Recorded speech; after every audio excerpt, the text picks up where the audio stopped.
பாகிஸ்தானின் ஏவுகணைகள் ட்ரோன்களை தடுத்து அழிக்க ரஷ்ய தயாரிப்பான S-400 என்ற வான்வழி பாதுகாப்பு கவச முறையை இந்திய ராணுவம் பயன்படுத்தியது. இந்த பாதுகாப்பு கவசத்தின் சிறப்பம்சங்கள் குறித்து இந்த தொகுப்பில் தெரிந்து கொள்ளலாம்.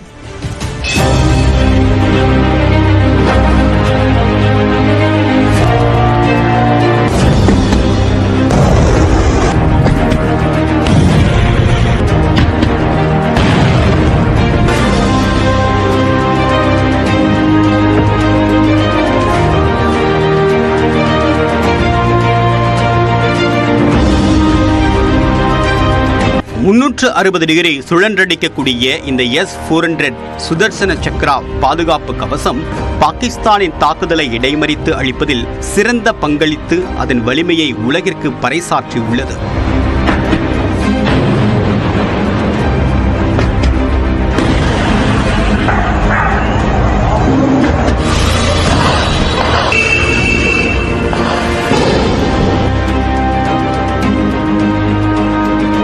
வியாழக்கிழமை இரவு 9 மணி அளவில் திடீர் என்று பாகிஸ்தான் ராணுவம் தரப்பில் ட்ரோன்கள் மற்றும் ஏவுகணைகள் கொண்டு தாக்குதல் நடத்தப்பட்டது. ஜம்மு, உதாம்பூர், ஜெய்சல்மர், பஞ்சாப் உள்ளிட்ட எல்லையோர மாவட்டங்களில் பாகிஸ்தான் ராணுவம் தாக்குதலை நடத்தியது. பாகிஸ்தான் நம் நகரங்களை குறிவைத்து அனுப்பிய ஏவுகணைகள், ட்ரோன்களை தடுத்து அழிக்க ரஷ்யாவின் தயாரிப்பான S-400 என்ற வான்வழி பாதுகாப்பு கவச அமைப்பை இந்தியா களத்தில் இறக்கியது. இந்த S-400 பாதுகாப்பு கவசம் பாகிஸ்தானின் ஏவுகணைகள் மற்றும் ட்ரோன்களை சின்னா பின்னமாக்கி அந்நாட்டு ராணுவத்திற்கு அதிர்ச்சி கொடுத்துள்ளது. இந்திய எல்லைக்குள் வருவதற்கு முன்பே பாகிஸ்தான் எல்லையிலேயே பல ஏவுகணைகள் மற்றும் ட்ரோன்கள் அடித்து வீழ்த்தி பிரமிக்க வைத்துள்ளது S-400 சுதர்சன் சக்ரா. இது பாகிஸ்தானுக்கு மட்டுமல்ல, சீனாவுக்கும் மறைமுக செய்தி என்பது ராணுவத்தின் முன்னாள் அதிகாரிகளின் கருத்தாக உள்ளது. இது ஒரு மெசேஜ், இந்தியன் ஏர் டிஃபென்ஸ் எவ்வளவு ஸ்ட்ராங்கா இப்ப நம்ம டெவலப் ஆயிருக்குங்கிறத ஒரு மெசேஜ் பாகிஸ்தானுக்கு போகும். ஒன்று, ரெண்டாவது இது சைனாவுக்கு இன்டைரக்டா இது ஒரு மெசேஜ். அதனால ஏர்கிராஃப்ட் அட்டாக் டெவலப் ஆயிருக்கோ அதுக்காக தான் அது பண்ணிருப்பாங்க. இல்ல major drone attack Pakistan try பண்ணிருக்கலாம், அதுக்கும் பண்ணிருக்கலாம். S-400 என்பது ரஷ்யாவால் உருவாக்கப்பட்ட ஒரு நவீன நீண்ட தூர வான்கவச ஏவுகணை அமைப்பாகும். இதனால் 600 கிலோமீட்டர் தொலைவில் இருந்து வரக்கூடிய ஏவுகணைகளை கண்காணிக்க முடியும். 400 கிலோமீட்டர் எல்லைக்குள் வரக்கூடிய உளவு விமானங்கள், ஏவுகணைகள் மற்றும் ட்ரோன்களை கண்டறிந்து அழிக்க முடியும். இந்த ஏவுகணைகள் மணிக்கு சுமார் 17,000 கிலோமீட்டர் வேகத்திலும் 10 மீட்டர் முதல் 30 கிலோமீட்டர் வரை உயரத்திலும் பறக்கக்கூடிய இலக்குகளை சுக்கு நூறாக்கக்கூடிய திறன் கொண்டவை. ஆசியாவிலேயே இந்த பாதுகாப்பு அமைப்பு இந்தியாவில் மட்டுமே உள்ளது.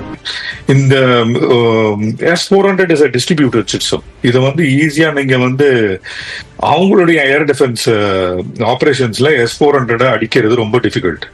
ஏன்னா S-400 உள்ள ஐஸ் அண்ட் இயர்ஸ், அதோடைய ரடார் வேற ஒரு இடத்துல இருக்கும், மிசைல் வேற ஒரு இடத்துல இருக்கும், கமாண்ட் அண்ட் கண்ட்ரோல் சிஸ்டம் இன்னொரு இடத்துல இருக்கும், அண்ட் அதோடைய ப்ரொடெக்ஷன், அதாவது S-400 உள்ள protection systems, closing weapon system, அதுவும் வேற ஒரு இடத்துல இருக்கும். So it is a distributed system. அது நீங்க ஈஸியா S-400 நீங்க அட்டாக் பண்ணியோ இல்ல டிஸ்ட்ராய் பண்ண முடியாது. அந்த மாதிரி ஒரு சிஸ்டம் இந்த சப்கான்டினென்ட்ல எந்த கண்ட்ரி கிட்டும் கிடையாது, நம்ம கிட்ட மட்டும்தான் இருக்கு.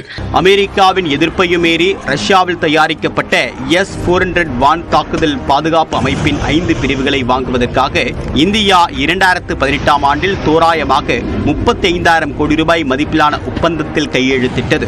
இவற்றில் 3 பிரிவுகள் ஏற்கனவே செயல்பாட்டில் உள்ளன. அவை பாகிஸ்தான் மற்றும் சீனா எல்லையில் நிறுவப்பட்டுள்ளன.